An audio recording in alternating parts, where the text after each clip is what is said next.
Grupo de medios Banana Export invierte la publicidad de su marca de manera segura en el grupo de medios número 1 del sector bananero de Ecuador. Revista Banana Export. Portal de noticias web. Canal de televisión por internet.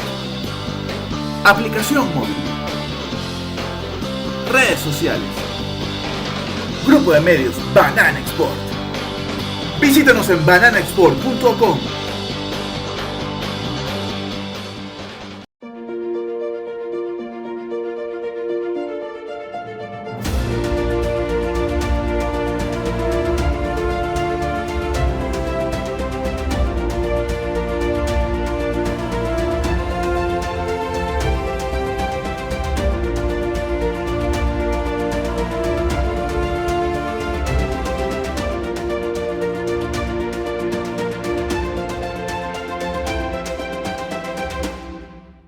La Asociación de Comercialización y Exportación de Banano, Acorbanec, obtiene su personería jurídica en el Ministerio de Comercio Exterior el pasado 10 de noviembre del 2016 y desde su creación tiene como principal objeto la representación y la defensa de los intereses del sector exportador de banano frente a otros agentes económicos, institucionales, privados y públicos, nacionales e internacionales, involucrados en la cadena del banano. Por otro lado, también la prestación de servicios adecuados a nuestros asociados que le permitan contar con información oportuna con relación a aspectos técnicos de producción, así como de inteligencia y apertura de mercados, de manera directa o a través de convenios con instituciones nacionales e internacionales. Además, información logística sobre exportación, así como también brindar un centro documental y estadístico y promover la responsabilidad social y ambiental de todos nuestros asociados y establecer oportunidades de negocios para nuestros afiliados. Acorbanec actualmente está conformado con 37 socios que representamos alrededor del 36% de toda la exportación de banano del Ecuador. Finalmente, nuestro gremio Acorbanec viene promoviendo y trabajando en una producción bananera sostenible.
País, muy buenos días ecuatorianos, muy buenos días bananeros de todas las regiones del país. Bienvenidos a las noticias del sector del banano correspondiente para la presente fecha, viernes 6 de agosto del 2021. Vamos a compartir importantes informaciones a través de nuestra página de facebook.com/revista Banana Export. Muy buenos días, Lisbeth. Bienvenida. Muy buenos días, queridos televidentes. Bienvenidos a la emisión del noticiero Banana Export. Enseguida presentamos la noticia del momento. Crisis en el sector bananero amenaza con nuevas paralizaciones del sector. La crisis en el sector bananero que en este 2021 se ha agudizado por la prolongación de la pandemia COVID-19, que no ha permitido la recuperación de los mercados y ha maniatado la logística de acopio y distribución de la carga contenerizada, está llevando a una crisis generalizada al sector bananero de Ecuador, principal país exportador de banano del mundo. Los precios de la caja siguen sin recuperarse en la semana 30, que estuvieron por debajo de los $2.50. Algunos productores incluso hablan de un precio de $1.50 y menos. El sector exportador ha señalado a través del coordinador del clúster del banano, señor Juan José Pons Arizaga, que la crisis es producto de la informalidad del productor porque no ha querido firmar contrato esperando la repesca de la temporada alta en que el precio de la caja llega a promedios superiores al fijado por el MAC. Hasta la semana 29, el precio promedio del spot se situó entre $6.11 y $6.40 en las tres principales mediciones estadísticas de Acorbané, AEBE y la exportadora Santilever. Sin embargo, la temporada más dura corre desde la semana 33 a la 42 y a veces hasta la 45, en que los precios caen por los suelos. El spot de este año podría estar igual o menor que el del 2020, que se estableció en $4.50. Este precio es menor al costo de producción, que bordea los $5.40 para una producción promedio de 2.000 cajas por hectárea año. El precio que rige actualmente en la tabla de fijación por el MAC para la semana 33 a la 42 es de $4.50. Los productores buscan hacer respetar el precio oficial para lo que queda del año en busca de una recuperación de sus inversiones en las plantaciones que se han visto presionadas con insumos más altos, tanto para el control de plagas como para la fertilización del cultivo. Luego de la entrevista abordaremos lo que se comenta en las redes de la crisis bananera. Mientras tanto, vamos a revisar lo que se dijo el sábado anterior durante la reunión de los productores en la provincia de Machala por parte de los directivos de la Asociación de los Productores Bananeros Orense. Tenemos la intervención del señor Segundo Solano. Buenos días, amigas, amigos, productores y dirigentes de las diferentes provincias productoras de banano del Ecuador. Bienvenido Franklin, presidente de FENAVE, que nos honra con su presencia. Distinguidas, aguerridas, damas luchadoras, defensoras apasionadas del trabajo digno de la agricultura. Estimados amigos, dirigentes de las asociaciones Guaya, de Vinces, de El Triunfo, en fin, todos y cada uno. Yo creo que esta mañana estamos demostrando y retomando el liderazgo que tienen los pequeños y medianos productores del país. Hoy inicia y se ratifica la gran unidad nacional de los pequeños y medianos productores del país. Hoy que se entere y que conozca el clúster bananero, el presidente de la República, la ministra de Agricultura, que el sector productor bananero está unido y que no vamos a permitir que se nos vaya a intentar desaparecer como pequeños y medianos productores, pagándonos precios de miseria por la caja de banano. Decirle al señor J.J. Pons, representante del clúster bananero, que se jacta de representar al 100% de los exportadores, al 60% de los productores bananeros y al 80% de los plataneros, decirle que aquí estamos los pequeños y medianos productores, que no nos representa ni nos va a representar. Nosotros nos representamos a través de nuestras asociaciones debidamente constituidas.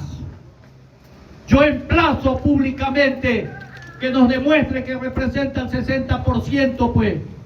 ¿Dónde están las firmas y el apoyo de los pequeños productores que le han dicho represéntenos ustedes? No, señor.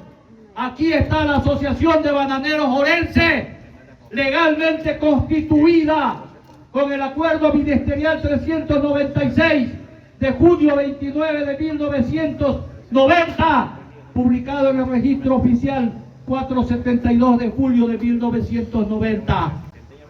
Y él no nos representa a los orenses, y él nos representa a la Asociación de Bananeros Orense, como también no representa a ninguna de las asociaciones que está aquí presente. Que quede claro eso. Existe un plan maquiavélico y perverso que se percibe.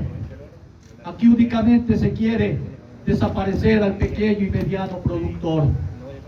Yo, en el uso de la palabra, es precisamente para refutar que se trata de endosar la crisis bananera a los pequeños y medianos productores. ¿Qué dijo en Radio América el señor JJ del clúster bananero? Que la crisis, ¿por qué no se lleva la fruta de los pequeños y medianos productores? Es porque no tienen legalizadas sus inscripciones, porque no tienen firmados los contratos, por lo tanto, ellos no se les puede llevar la fruta. Por eso ellos que están perdiendo la fruta, por eso estamos perdiendo la fruta. Y no es así, no es así. No se puede engañar a la opinión pública, no se puede engañar a las autoridades. Aquí se llevan toda la fruta, pero a precio de miseria, a dólar, a $2, y la fruta no se está quedando aquí. El productor la está picando y la está dejando porque tiene dignidad y no quiere regalar su trabajo a estos exportadores sin vergüenza que pagan precio de miseria. Hay honrosas excepciones y hay que señalarlo. Hay exportadores serios, honestos, que están cumpliendo con el productor bananero, que cumplen sus contratos.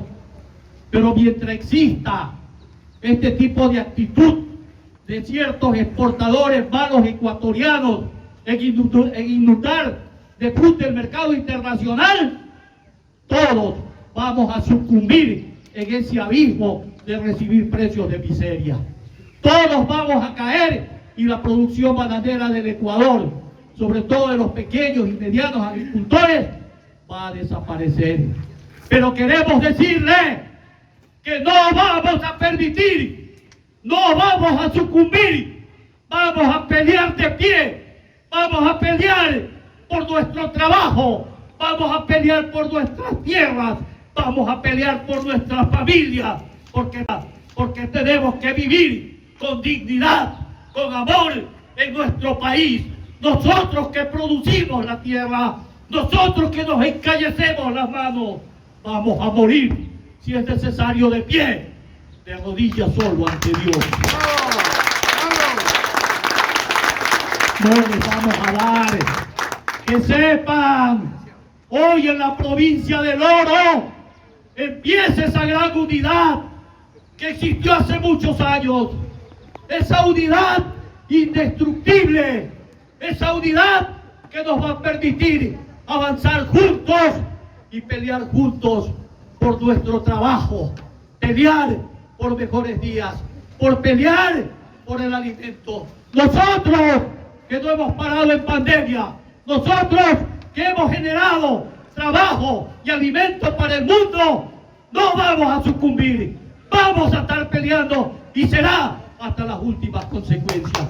Vamos adelante, vamos con esa unidad y que hoy esa unidad nos permite encontrar una salida de este atolladero. Pero eso sí, que sepan que hoy más que nunca estamos unidos y que no nos van a doblegar. Aquí estamos de pie para luchar por nuestro trabajo, luchar por la vida y la dignidad.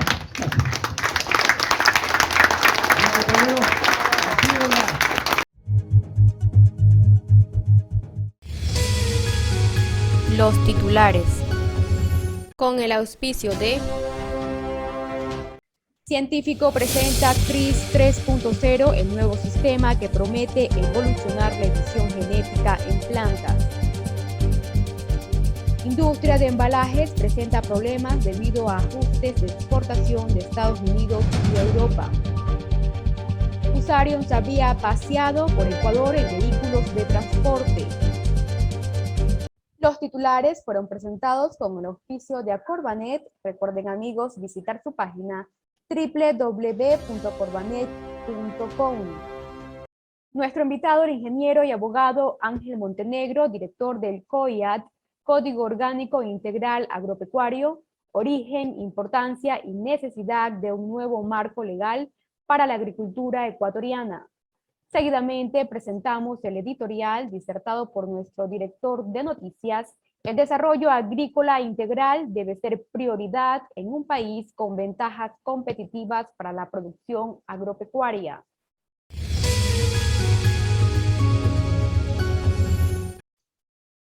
La agricultura es la forma de organizar la producción agrícola que depende de gran parte de la mano de obra de mujeres y hombres de una sociedad. El Ecuador, desde su vida republicana, ha tenido 20 constituciones que han provocado profundas transformaciones económicas, sociales, políticas. La actual pandemia mundial causada por el COVID-19 también ha afectado todas las actividades desarrolladas por las sociedades de todos los estados del mundo. En este compendio de cambios, el gran reto compartido por todos está en hacer cumplir las disposiciones constitucionales, siendo necesaria la construcción articulada de un ordenamiento jurídico que haga posible la implementación efectiva de los derechos del buen vivir, en particular el de la alimentación, la consecución de objetivos del régimen de desarrollo y demás principios establecidos. De acuerdo a cifras del Instituto Nacional de Estadísticas y Censos, INEC, en el 2018, la actividad agropecuaria cubrió el 95% de la demanda interna de los alimentos que consume la población. Su representatividad en el Producto Interno Bruto fue del 8% y el 25% de la población económicamente activa estuvo vinculada a actividades agropecuarias. Además, el 30% de la población es considerada como rural. Según cifras del INEC, la superficie de la labor agropecuaria en el 2018 fue de 5.279.603 hectáreas. Las superficies corresponden a cultivos permanentes, transitorios, pastos cultivados y naturales. En el periodo 2018, el área destinada a cultivos permanentes fue de 1.385.805 hectáreas, presentando una variación negativa del 3,1% con relación al año anterior. La región costa concentra la mayor superficie con un 72,5%, seguido de la sierra con 17,7%, la Amazonía y las zonas no delineadas con el 8,9% y 0,9% respectivamente. Los cultivos de mayor producción a nivel nacional fueron banano, caña de azúcar, palma africana, arroz, maíz duro seco y papa. Sin embargo, pese a esta importancia, la población rural sigue disminuyendo y las áreas de producción se siguen contrayendo. De continuar la tendencia en los próximos años, veremos una mayor migración rural hacia las ciudades, lo cual es preocupante para una economía como la del Ecuador y los países latinoamericanos dependientes de su agricultura rural. En este contexto se busca crear nuevos escenarios para mejorar la estancia de la población rural en el campo. El objetivo es que el país tenga un nuevo modelo de desarrollo económico con base en el sector agropecuario, y es en este contexto que el Código Orgánico Integral Agropecuario buscará alternativas que permitan promover su desarrollo, optimizando la calidad de vida de la sociedad ecuatoriana y del productor agropecuario que depende de esta actividad, con el fin de reducir la pobreza del sector rural. Consecuentemente, surge la necesidad de establecer políticas públicas y depurar la legislación ecuatoriana para ubicar la actividad agropecuaria como una potencia, eje económico para el desarrollo sustentable del país, asumiendo tanto el Poder Ejecutivo como el Legislativo. En la entrevista con nuestro invitado del día de hoy, abordaremos esta coyuntura de actualidad.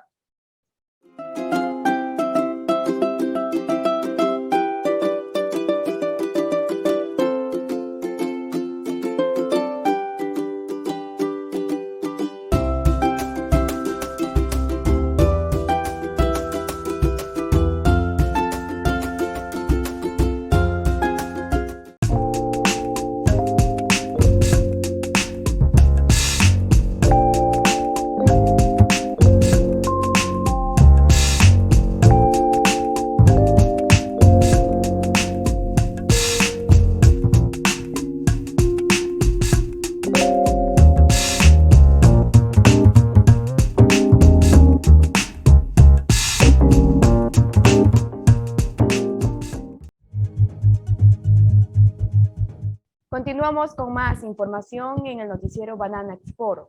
Fusarion se habría paseado por Ecuador en vehículos de transporte. Colombia se sumó al trabajo conjunto entre el gobierno ecuatoriano y el sector bananero para impedir el contagio del hongo Fusarion R4T en el país. El clúster bananero, compuesto por productores, comercializadores e exportadores de la fruta, trabaja en conjunto con el gobierno nacional con el fin de evitar la presencia del hongo Fusarion R4T en el territorio ecuatoriano. Este hongo bananero está entre las 10 enfermedades más letales en la historia de la agricultura, ya que invade el sistema vascular de la planta y le impide recibir agua y nutrientes, por lo que termina asfixiándola. El pasado 23 de julio, el consejero presidencial para las políticas públicas privadas para la protección del sector bananero, Juan José Pons, afirmó que el hongo Fusarion R4T caminó por Ecuador. Sin embargo, adelantó que no ha sido confirmada su presencia en el país. Miembros del clúster bananero indicaron posteriormente que lo afirmado por Pons es una de las teorías para explicar las razones por las que no se han detectado contagios en Ecuador, a pesar de la porosidad de las fronteras con Colombia y Perú. Es decir, que el hongo que puede ser transportado en la suela de los zapatos habría atravesado el país en vehículos de transporte que viajaban desde Perú a Colombia o viceversa, sin quedarse en Ecuador. La enfermedad provocada por el Fusarium R4T es la mayor amenaza en cerca de 70 años para la producción mundial de banano. Según las autoridades, se originó en Asia y puede ser transportada de finca a finca por el movimiento de personas, lo que hace vital su adecuado manejo y prevención. Recuerden, amigos, seguir las noticias del sector de banano a través de nuestra página de facebook.com/revista Banana Export. Saludos a todos nuestros amigos bananeros del sector de la provincia del Oro que están ahora también en reuniones constantes por el tema del análisis del precio de la caja y de las soluciones que el gobierno ensaya para esta coyuntura de la problemática que se presenta en el sector nacional de banano. Amigos televidentes, enseguida presentamos la entrevista. El COIAC busca articular leyes del sector agropecuario en el Código Orgánico Integral que elimine las faltas de competencias. El ingeniero Ángel Montenegro, director del Código Orgánico Integral Agropecuario, sostiene que las faltas de competencias entre las diferentes leyes y responsables ha sido una de las limitantes para que el productor pueda resolver una gran cantidad de problemas coyunturales del sector agropecuario. La nueva ley del COIAC busca articular en una ley general en 12 capítulos las más de 30 leyes existentes en el sector. La legislación agrícola ecuatoriana tiene leyes inconexas que disgregan las competencias. La idea, expresa el ingeniero Montenegro, es articular esas leyes en una sola legislación que haga funcional la ley para el sector agropecuario en general. Escuchemos. También Javier, también el ministro Romero, que participó en el tema de desarrollo rural, quienes nos decían que querían hacer muchas cosas, pero obviamente estaba fuera de su competencia. Y eso es un tema muy doloroso para el sector agropecuario, porque muchas veces el agricultor pide algún tipo de actividad, pero simplemente la autoridad de turno le dice, eso no es mi competencia. Anda, habla con la prefectura, anda, habla con el Ministerio de Obras Públicas, anda, habla con el SR, o sea, lo mandan al agricultor a hacer muchas cosas cuando él tiene que estar enfocado en una actividad. El código articula esta política en un gran documento. Y los agricultores lo van entendiendo así. Entonces, la gran discusión en este momento ya pasa a ser técnica. Eso es muy interesante. Cuando incluso tuvimos una gran reunión hace un par de meses, creo que ya un año, con una persona que ahora va a dirigir una entidad muy importante en el tema crediticio en el país, que no lo conocíamos, no sabíamos políticamente quién va a estar en el Estado.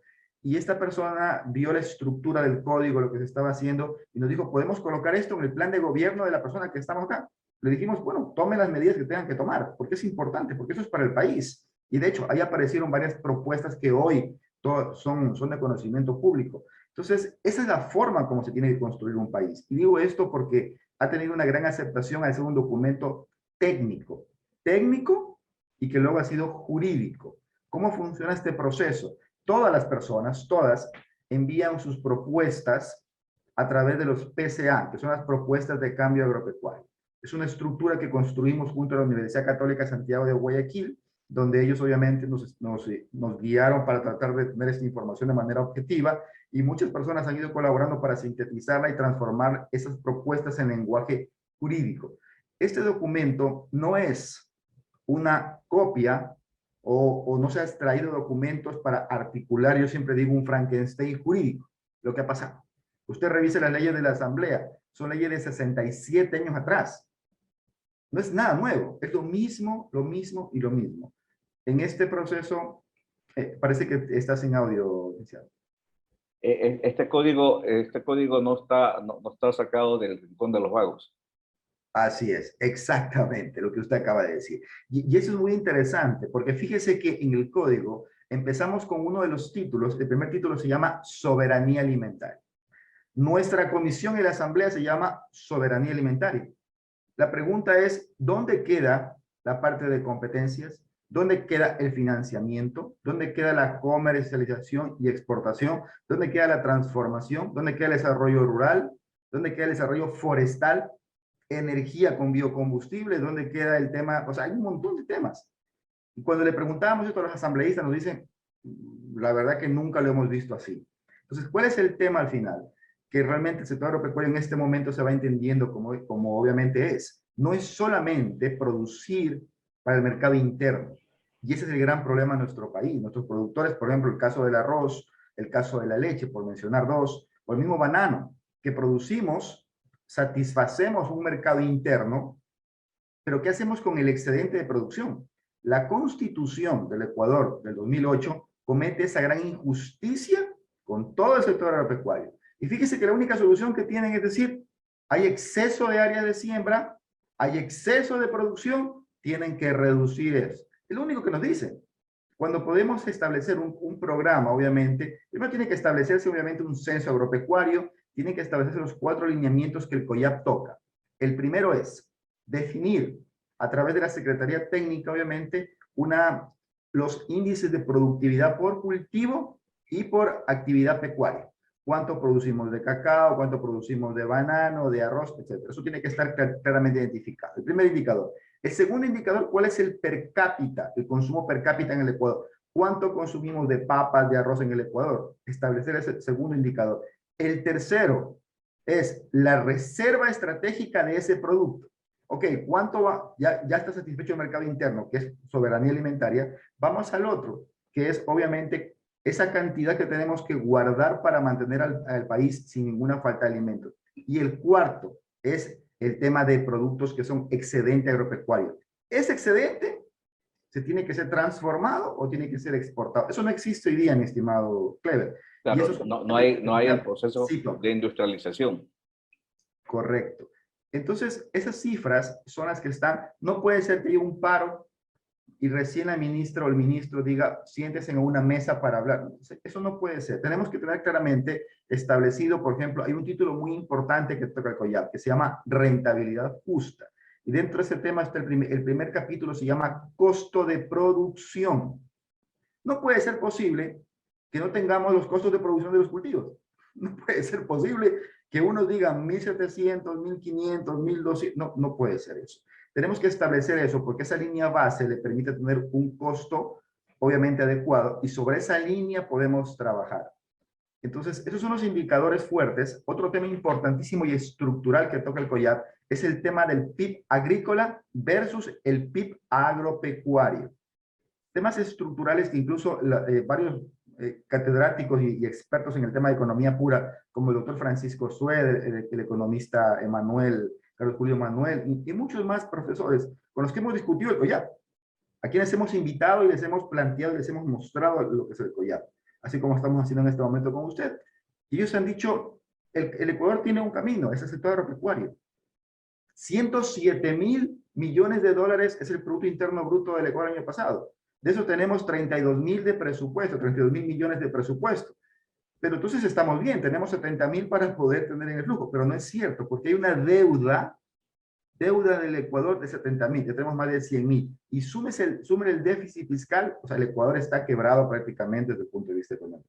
¿Cuál es la única opción en este caso? La reactivación agropecuaria. Repotenciar el sistema, el sector agropecuario. Correcto, entonces el COIAP muestra esos temas y lo que brinda y lo que buscamos no es una ley más, no nos interesa tener más leyes, sino una sola ley.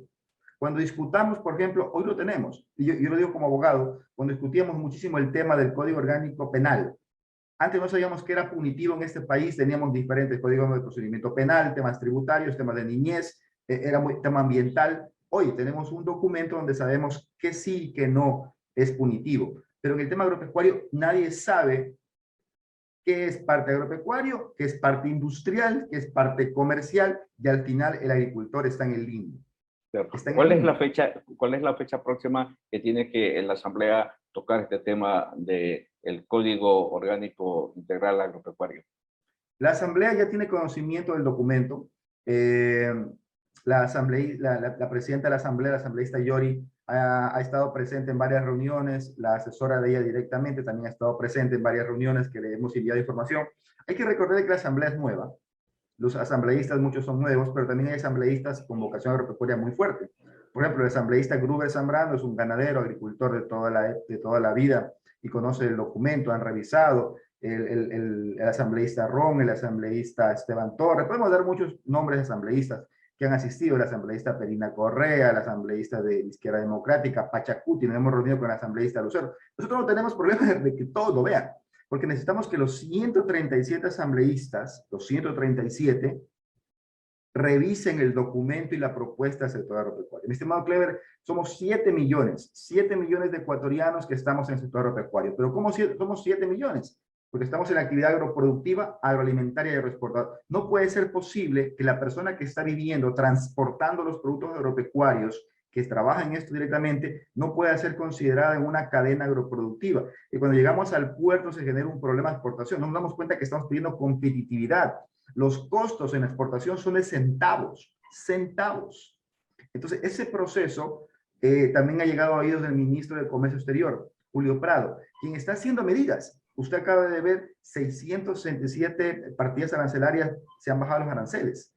Lo que todavía no se pudo atar ahí es los costos de producción por productos. Hemos solicitado nosotros al sector arrocero, a ver, denos el costo de producción, al sector cacotero, al sector bananero, a varios, para ir presentando esta propuesta y llegar a una idea clara de cómo tal.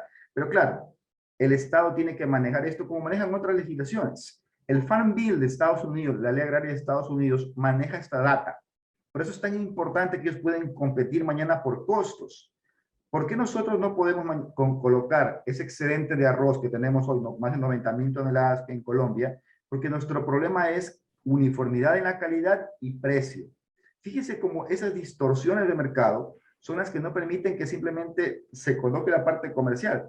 Por eso la alianza pública-privada tiene que funcionar, porque si no el productor no avanza, ¿no? Claro, ahora usted considera que la ley facilitará esta sinergia de actividades entre lo que tienen que ser la parte oficial, la parte de la cadena productiva y obviamente también el mercado, porque en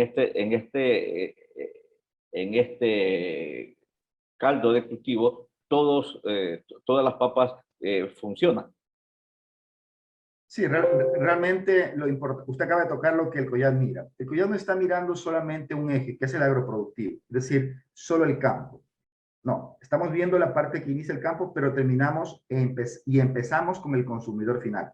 Eso es muy importante. Por fin se discute ese tema. Y ayer justamente revisábamos eso con varios profesionales de todo el país y realmente coincidimos todos. Un experto en chocolate, y si yo trabajo en chocolate 50 años, 50 años, o sea, expertos en el materia. No estamos hablando de gente que no trabaja, gente que está en el día a día. Me dice, el problema nuestro es que nuestras propuestas siempre han ido enfocadas a la parte técnica, pero no al cliente, no al consumidor final.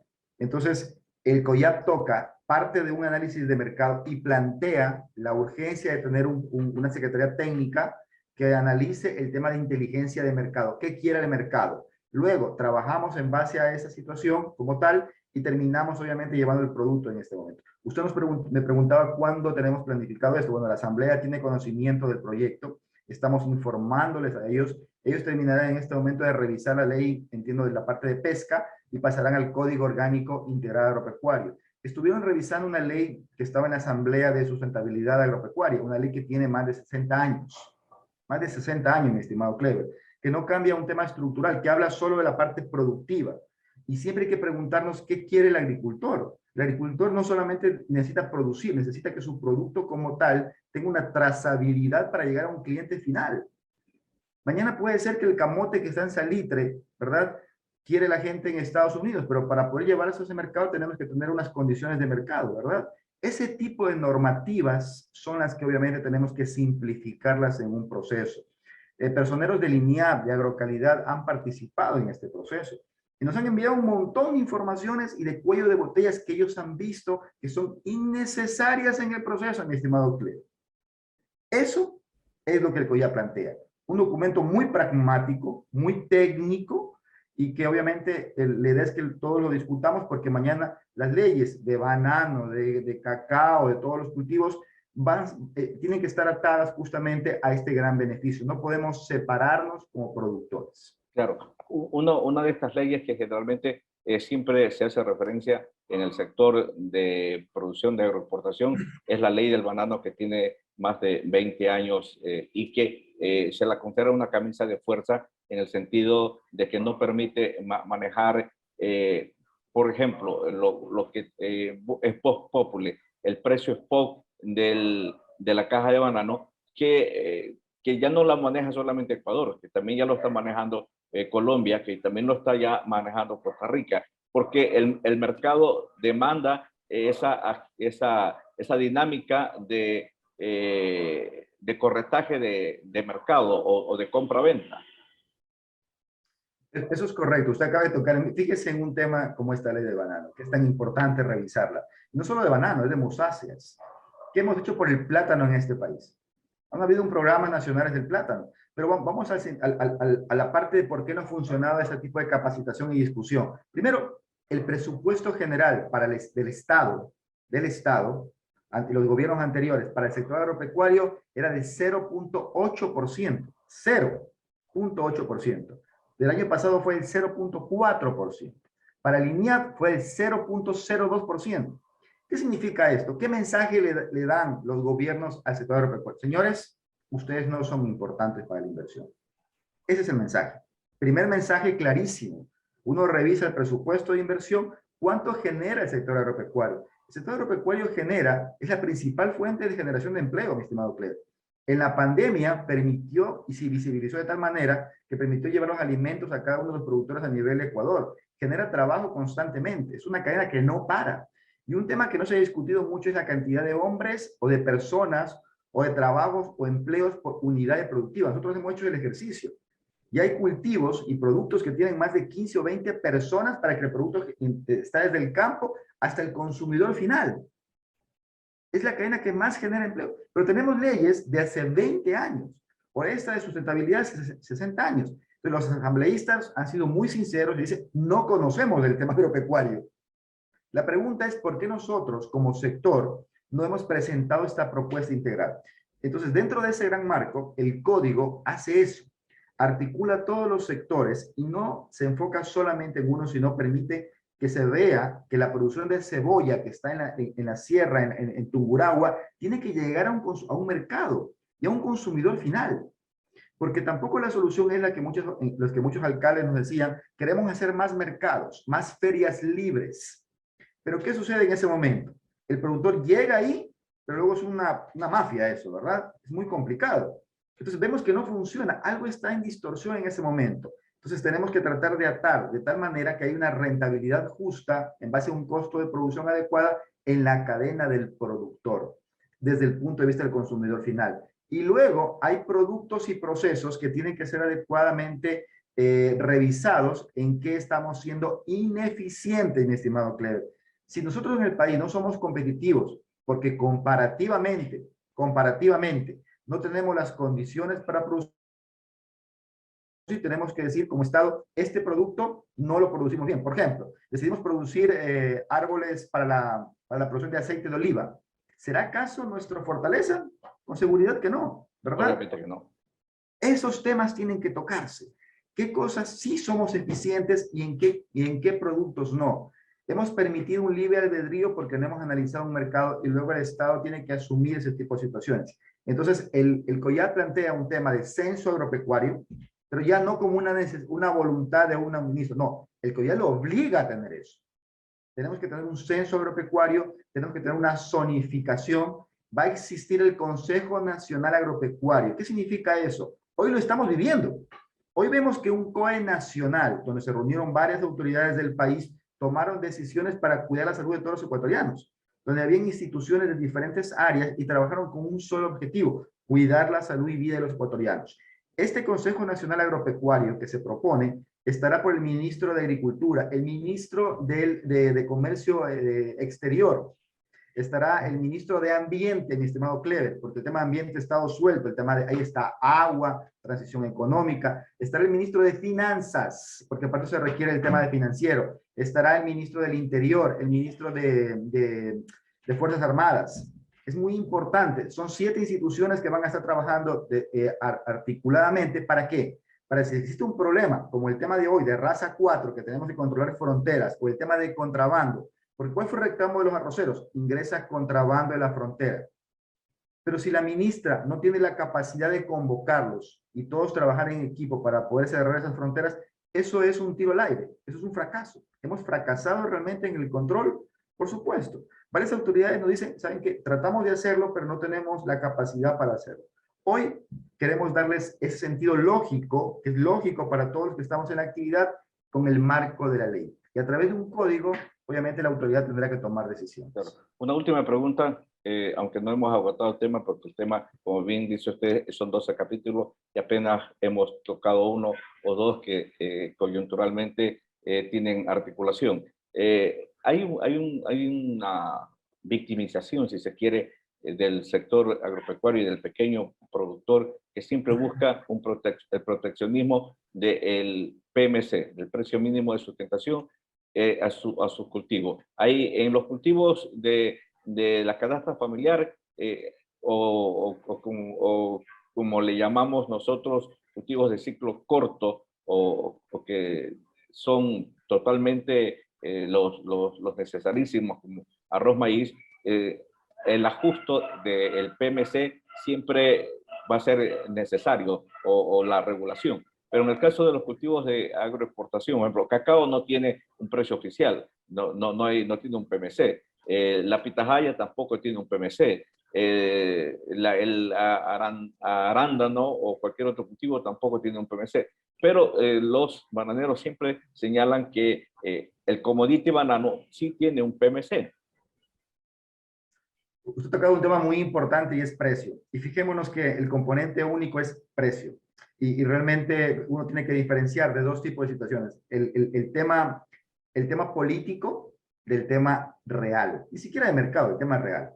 El tema político es un componente social muy fuerte. Por ejemplo, en el país dice que no puede subir el pan, el arroz, ¿no? Y el banano tiene que ser controlado, ¿verdad? Por la cantidad que tenemos. ¿Por qué controlamos tanto el precio de un banano? ¿Por qué no controlamos los precios del petróleo? Pregunto. ¿Por qué el ministro de Recursos Hídricos no dice el precio del petróleo va a ser tanto y punto? No puede. No puede, exactamente. No puede. Pregunta, ¿por qué él no puede hacer eso? Porque no está en sus manos. El banano es muy similar. es un producto de exportación y hay que hacer una reflexión, y lo digo como productor, obviamente, en esta situación. Cuando nosotros le preguntamos a las personas, ¿usted come banano en el país? ¿Sabe cuál es lo que nos dicen ellos? ¿Qué nos dicen? No, no, yo no como banano, eso es para los chanchos. Estoy diciendo la reflexión interna de muchos productores y gente que trabaja dentro de las bananeras. Entonces, que son parte integral de la cadena. Fíjese exacto. Entonces, si entendemos que el banano es un producto que se produce no para el mercado interno, sino para el mercado externo, igual que el camarón. ¿Por qué no existe precio mínimo del camarón? ¿Por qué el camaronero no reclama por su precio mínimo de su transacción? Pregunta, ¿por qué no lo reclama? Usted mencionó el cacao, ¿por qué no reclaman? ¿Por qué no reclaman? Porque obviamente eso está sujeto a un mercado. Esa transición tiene un componente político muy fuerte, porque si el Estado no interviene en ese momento, se puede caer el gobierno. Entonces, ya en ese momento pasamos a otra situación. Ahora, ¿qué hacemos puntualmente? El COIAB analiza un tema y propone algo muy lógico que en este momento se está planteando, que es definir los costos de producción. Analizar ese costo de producción, que es muy importante, analizar qué componentes tenemos en esa situación y analizar el tema de rentabilidad justa en la cadena como tal. Porque el productor como que no puede, hay productos que se exportan y hay productos que se consumen localmente. Esa lista de productos tiene que estar definida. No lo está hoy, no lo está. El Ministerio de Comercio Exterior no tiene esa lista que tiene que ser proveída por el Ministerio de Agricultura. Por ejemplo, si mañana la pitahaya va a ser considerado un producto de exportación, tiene que tener esas rutas productivas claras para el comercio como tal, ¿verdad? Eso tiene que establecerse. El plátano en nuestro país es un caso muy importante, porque el plátano sí se consume en el mercado interno, pero también se exporta el plátano, el barraganete, especialmente, de la provincia de Manabí. Entonces, cuando usted revisa ciertos productos, tienen que ser tratados de manera distinta. ¿Por qué no piden ellos tanto ese precio? Porque hay un mercado interno y se puede transformar en chifle, ¿verdad? Pero el banano, la harina de banano, no se consume. Hay una propuesta del Ministerio de Inclusión Económica y Social, donde ellos hablan de 1 millón de litros de leche que van a entregar en un programa. Pregunta, ¿por qué no entregan también un bananito en esos programas? 1 millón de bananos. No tocan al banano. ¿Por qué no entregan harina de arroz o una bebida láctea con arroz? Tampoco lo hace. Entonces, el tema es muy complejo en esa situación. Incluso un presidente de una Cámara de Agricultura, que es parte del código, mencionaba el tema de trueques o el tema de cambios, o el tema también de que los presos, por ejemplo, son 40.000 reos que están en las cárceles, empiezan a consumir productos que el país produce supuestamente en exceso. ¿Por qué no se da eso? Bueno, no se da. Cuando lo consultamos esto al ex gerente de la UNA, cuando existía la UNA, dice, es que la ley no me lo permite. ¿Cómo es posible que el mismo Estado que está comprando un producto, que tiene un producto que se está dañando en sus bodegas, no pueda utilizarlo para el alimento y consumo de las unidades que le está manteniendo? Entonces, Clever, el tema de la distorsión de precios... Esas son las contradicciones definitivamente que las leyes actuales del sector agropecuario y las leyes en general tienen para constituirse en una camisa de fuerza y no permitir los empoderamientos, que sí los hay. Lamentablemente, estos se estrellan con estos muros legales, con estas galimatías legales, que en algunas ocasiones terminan vencidos, desisten de emprender porque perdieron mucho dinero en el propósito. Abogado, ingeniero, muchísimas gracias, le agradezco. Yo creo que este tema lo tenemos que seguir discutiendo. Ojalá que podamos invitar en la próxima reunión a José Antonio Hidalgo, podemos invitarlo también a Richard Salazar a discutir específicamente la parte que tiene que ver con el banano. Ahora, como presentación, hemos hablado de manera general, pero yo creo que sí sería interesante que nosotros procuremos, como noticiero segmentado hacia el sector de banano, poder invitarlos a ellos para que también ellos den su punto de vista y vean pues cuáles son los aportes que pueden realizar. Muchas gracias y muy buenos días. A las órdenes, muy amable, gracias.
Continuamos con más información en el noticiero Banana Export.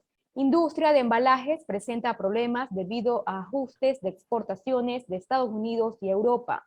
La pandemia del COVID-19 ha generado oportunidades, pero también complicaciones para diversos sectores. Uno de los más afectados ha sido el sector del embalaje. Uno de los principales problemas, alerta la CMPC, es que la industria está experimentando falta de papel para embalajes corrugados debido a ajustes de las exportaciones de Estados Unidos y Europa, las cuales se ubican como los mayores proveedores mundiales para Latinoamérica, en especial para Chile. Según el holding, lo anterior alerta a las compañías hortofrutícolas para prepararse ante la situación.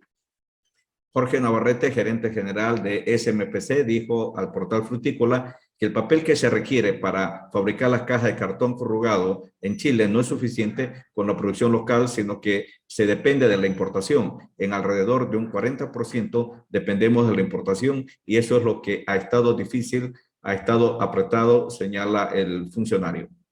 Se ha disparado la demanda por embalaje en sus propios mercados con la explosión del e-commerce, y además que la gente ha contado con algo más de liquidez por los planes económicos que se han hecho en distintos países, detalló Jorge Navarrete. La gente se ha dedicado, por ejemplo, a renovar los televisores y eso le llega en cajas de cartón y además muchas compras que tal vez antes se hacían en las grandes tiendas, hoy se está haciendo por e-commerce que consume demasiado embalaje. Eso ha hecho que la mayoría de los países estén consumiendo más cajas de cartón. Estados Unidos no es la excepción y han recortado las exportaciones. Ahí es donde nosotros nos hemos visto bastante complicados en Chile. Todos los que fabricamos cajas, porque no somos autosuficientes, dependemos de complementar la producción propia más la importación. Esa importación ha estado súper difícil de conseguir, no ha estado llegando ni en la cantidad ni en la oportunidad que nosotros querríamos. Eso no es un tema de Chile nomás, ha estado ocurriendo en todos los lados. Lo anterior indicó ha aumentado con la pandemia. Los principales proveedores mundiales y nuestros también son Estados Unidos y Europa. Han priorizado la atención de sus propios mercados internos, han recortado las exportaciones y está llegando menos papel a quienes somos deficitarios. Chile es deficitario y por eso es por lo que el panorama ha sido bien complicado. Hasta ahora el CMPC hemos podido cumplir con todos nuestros compromisos de entrega, agregó. El gerente general de SMPC explicó, esperamos poder hacerlo hacia adelante, pero no está fácil. Además de todo este tema del incremento del consumo, está el tema logístico. A nivel mundial, todo el tema logístico se ha enredado tremendamente con el tema COVID. Todo el transporte marítimo está súper enredado. Hay un desbalance de naves y de contenedores que están donde no deberían estar y todo eso no se resuelve de un día para otro. De hecho, las navieras comentan que todavía queda un tiempo no tan corto para que la situación logística marítima se regularice. Y también para agregar una complejidad más, esto ha hecho que los precios suban. El papel está mucho más caro de lo que estaba antes de empezar todo este tema. Y los otros insumos que se unen en la fabricación del papel, productos químicos, por ejemplo, también han subido porque el petróleo ha subido y la mayoría de los productos químicos de cierta manera derivan del petróleo. Esto ha hecho que la situación esté bien complicada, aseguró. La falta de papel corrugado causaría impactos en las empresas hortifrutícolas. Por ello, Navarrete señaló que el gran desafío es que la demanda aumente fuertemente en el verano y para poder obtener el embalaje en medio de esta situación se deben programar o derechamente programar para que no haya falta de stock en una estación clave. Sobre las posibles soluciones se las comentaremos en nuestra edición del lunes 9 de agosto. Por otro lado, científico presenta CRISPR 3.0, el nuevo sistema que promete evolucionar la edición genética en plantas. Ji-Ping Ki, profesor asociado de Ciencias de las Plantas en la Universidad de Maryland, Estados Unidos, ha propuesto el sistema CRISPR 3.0, el nuevo sistema de edición genética en plantas, con el cual se podrán activar hasta 7 genes a la vez. CRISPR es el nombre de una de las secuencias repetitivas presentes en el ADN de las bacterias que funcionan como autovacunas. El nuevo sistema se centra en la activación de genes multiplexados, es decir, que puede activar las funciones de varios genes de manera simultánea. Esto potencia, según afirman los investigadores, de 4 a 6 veces la capacidad de activación respecto a la tecnología CRISPR tradicional. Si bien la función de CRISPR tradicional es más famosa por dar la opción de desactivar genes que no se quieren expresar, la nueva generación se centra en activar genes simultáneamente, algo que para el mismo creador puede llegar a mejorar mucho más la planta. A través de la activación realmente se puede elevar las vías de mejorar la capacidad existente de la planta, incluso lograr una función novedosa. Así que en lugar de cerrar las cosas, puede aprovecharla la funcionalidad que ya existe en el genoma y mejorar lo que se sabe que es útil, afirma aquí. El profesor también agregó que el hecho de solo desactivar genes puede ser una visión finita sobre las cosas que se podrían lograr. Esa estrategia es finita porque no hay un sinfín de genes que puedes desactivar y de hecho ganar algo valioso, señaló. ¿Pero cómo funciona? Pues los científicos desactivaron la proteína Cas, dejando sin la capacidad de cortar el ADN por medio de CRISPR, sin la capacidad de cortar. El sistema puede concentrarse en reclutar proteínas de activación para genes específicos de interés al unirse a ciertos segmentos del ADN. Hasta el momento, Qi y su equipo han estado probando CRISPR 3.0, el nuevo sistema de edición genética en plantas, en arroz, tomates y plantas de Arabidopsis, la cual es muy utilizada para este tipo de investigaciones. Los estudios realizados demostraron que se pueden activar muchos genes simultáneamente, incluidos aquellos que podrían generar una floración más rápida en los cultivos para acelerar el proceso de reproducción. Tener un proceso mucho más simplificado para la activación multiplexada puede proporcionar avances significativos. Por ejemplo, esperamos utilizar esta tecnología para analizar el genoma de manera más eficaz y eficiente en busca de genes que puedan ayudar en la lucha contra el cambio climático y el hambre en el mundo, afirmó Qi. Además, explica que esta nueva generación de la tecnología CRISPR brinda muchas más oportunidades para el mejoramiento de cultivos, ya que promueve el potencial de las plantas y así hacerlas ser mucho más eficaces basándose en sus capacidades naturales.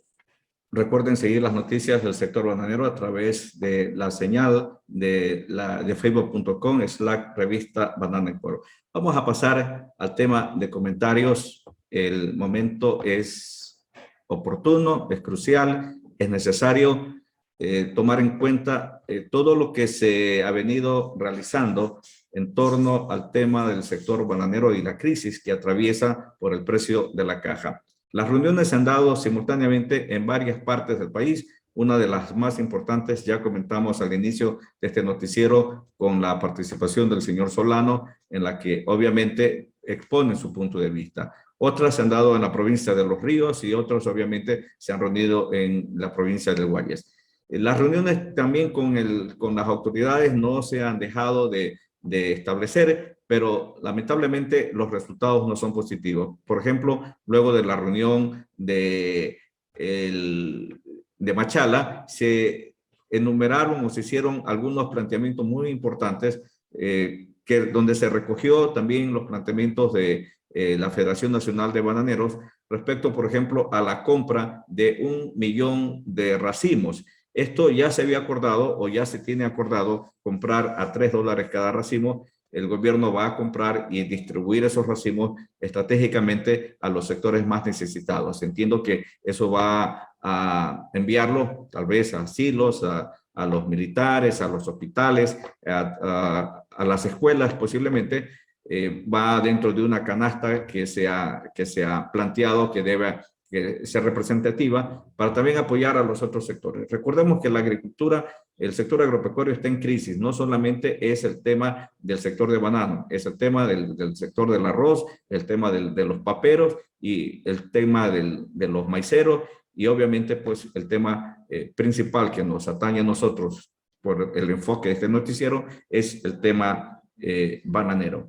El precio de la caja no repunta, no hay visos de que haya una recuperación de en la semana 31, en la semana 32, y esto es por una coyuntura que no necesariamente tiene que ver con los exportadores nacionales. Esta es una coyuntura de tipo global, es una coyuntura de crisis de tipo global que es producida, uno, por la extensión del COVID-19 y su impedimento para que se recuperen los mercados. Y lo otro es por el tema de la logística de la transportación naviera.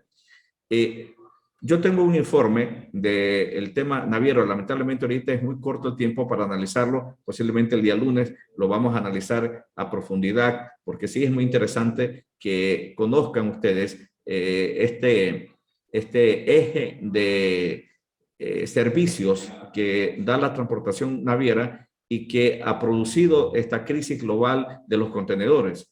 Y posiblemente no es precisamente el sector naviero, porque ellos han estado preparados para atender la secuencia de solicitudes de transportación, pero la demanda a partir de enero del 2021 ha crecido ostensiblemente respecto a la demanda que se produjo entre enero y abril del 2020.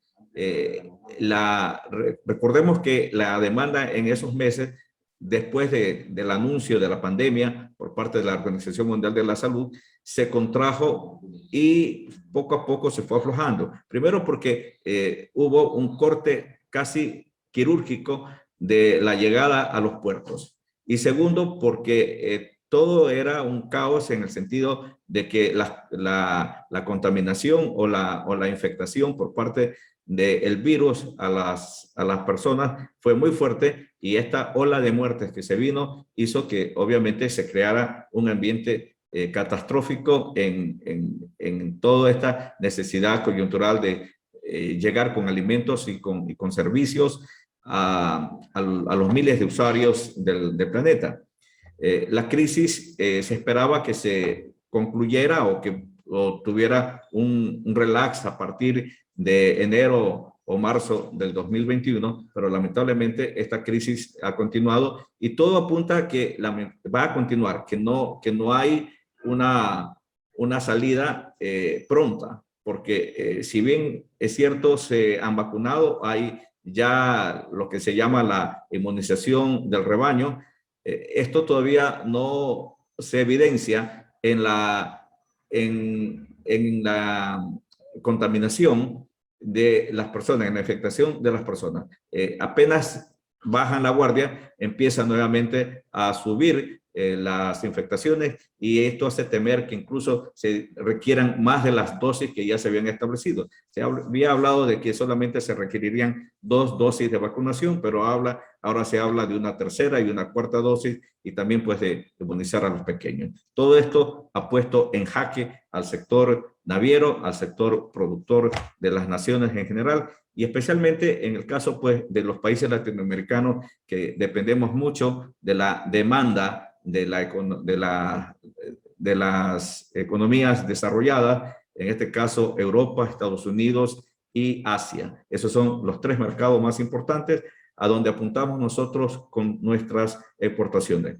En el caso de la producción agropecuaria también se ha visto presionada con altos precios de las materias primas, y esto, uno, por los altos costos de los fletes navieros, que al importar la materia prima llegan aquí con costos altísimos. El caso, por ejemplo, de los fertilizantes, el caso de los insumos para controlar las enfermedades de los cultivos. El banano, por ejemplo, es un cultivo que demanda mucho fungicidas, y ese precisamente ha tenido un incremento significativo. Ahora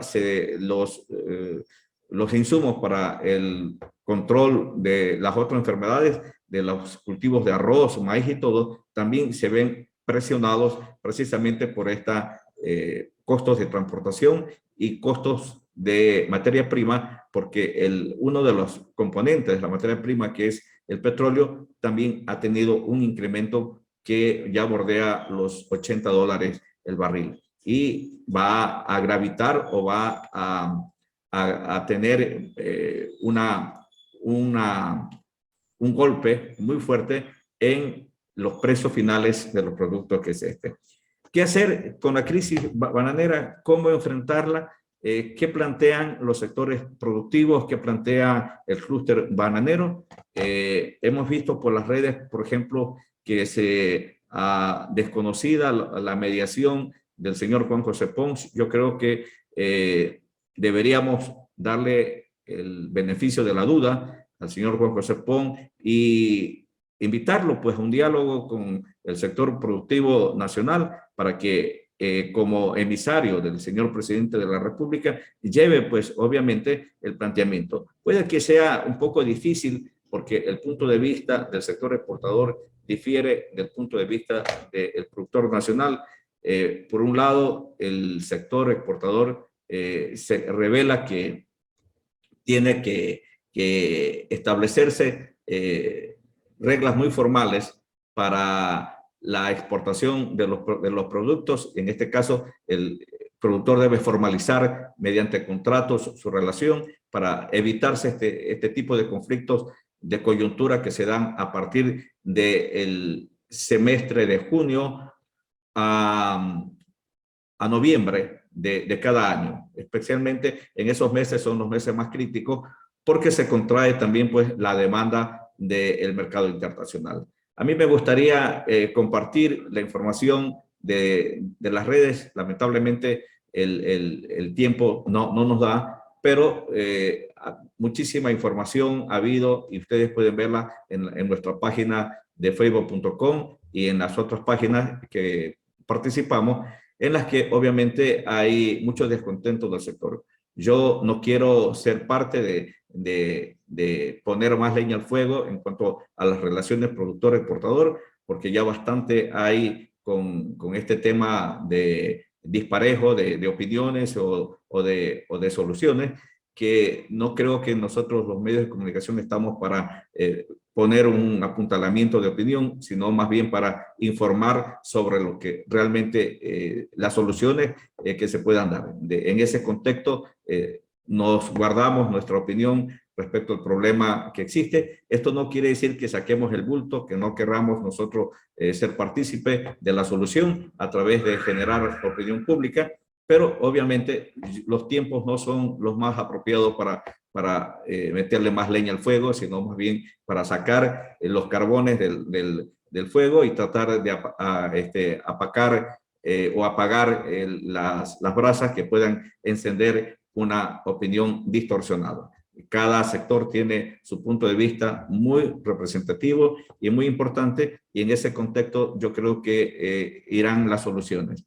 En la medida en que se pueda llegar a un diálogo con el presidente de la República, como se está pidiendo, hemos también pedido una entrevista con la ministra de Agricultura, la ingeniera Tangi Vera. Lamentablemente, por efecto de la agenda de ella, no se ha podido dar. Teníamos algunas preguntas muy importantes que hacerle, pero ya tendremos oportunidad de conversar con ella y de hablar. Con esto, amigos, concluimos nuestra información correspondiente para el día de hoy. El día lunes vamos a trabajar, es feriado, pero nosotros vamos a trabajar, vamos a emitir el noticiero y vamos a compartir con ustedes algunas informaciones que se nos han quedado en carpeta, sobre todo el tema naviero, que reitero, va a ser un tema de mucha coyuntura para el futuro. Con esto nos despedimos y que tengan ustedes un feliz fin de semana. Muy buenos días. Amigos, agradecemos su amable audiencia. Así finalizamos la emisión del noticiero Banana Export. Regresamos el día lunes con más información. Hasta entonces, que tengan un excelente día.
Grupo de medios Banana Export invierte la publicidad de su marca de manera segura en el grupo de medios número 1 del sector bananero de Ecuador. Revista Banana Export.